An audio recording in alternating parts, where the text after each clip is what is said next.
कीलक स्तोत्रम। महर्षि श्री मार्कंडेय जी बोले, निर्मल ज्ञान रूपी शरीर धारण करने वाले, देवत्रय रूप दिव्यतीर नेत्र वाले, जो कल्याण प्राप्ति के हेतु तथा अपने मस्तक पर अर्धचंद्र धारण करने वाले हैं, उन भगवान शंकर को नमस्कार है। जो मनुष्य इन कीलक मंत्रों को जानता है, वही पुरुष कल्याण को प्राप्त करता है। जो अन्य मंत्रों को जपकर केवल सप्तशती स्तोत्र से ही देवी की स्तुति करता है, उसको इसी से देवी की सिद्धि हो जाती है। उन्हें अपने कार्य की सिद्धि के लिए किसी दूसरे की साधना करने की आवश्यकता नहीं रहती।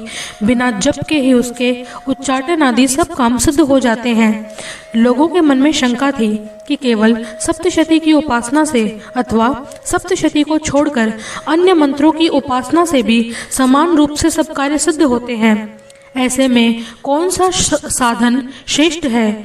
लोगों की शंका को ध्यान में रखकर भगवान शंकर ने अपने पास आए हुए जिज्ञासुओं को समझाया कि यह सप्तशती नामक संपूर्ण स्रोत ही कल्याण को देने वाला है। इसके पश्चात भगवान शंकर ने चंडिका के सप्तशती नामक स्रोत को गुप्त कर दिया। अतः मनुष्य इसको बड़े पुण्य से प्राप्त करता है। जो मनुष्य कृष्ण पक्ष की 14 अथवा अष्टमी को एकाग्रचित होकर देवी को अपना सर्वस्व समर्पित करता है, फिर उसे प्रसाद रूप में ग्रहण करता है, उस पर दुर्गा प्रसन्न होती है, अन्यथा नहीं होती।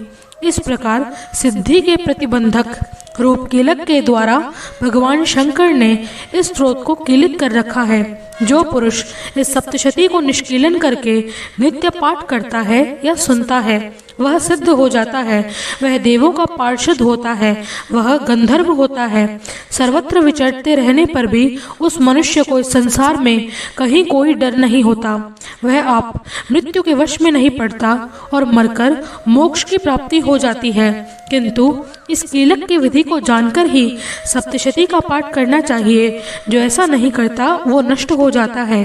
कीलन और निष्कीलन संबंधी जानकारियों के पश्चात ही ये स्रोत निर्दोष होता है और विद्वान पुरुष इस निर्दोष स्रोत का पाठ आरंभ करते हैं। स्त्रियों में जो कुछ सौभाग्य आदि दिखाई देता है, वह सब इसी पाठ की कृपा है। इसीलिए इस कल्याणकारी स्रोत का सदा पाठ करना चाहिए। इस स्रोत का शनय शनय यानी धीरे धीरे पाठ करने से स्व अल्प फल की प्राप्ति होती है। इसलिए उच्च स्वर में ही इसका पाठ आरंभ करना चाहिए।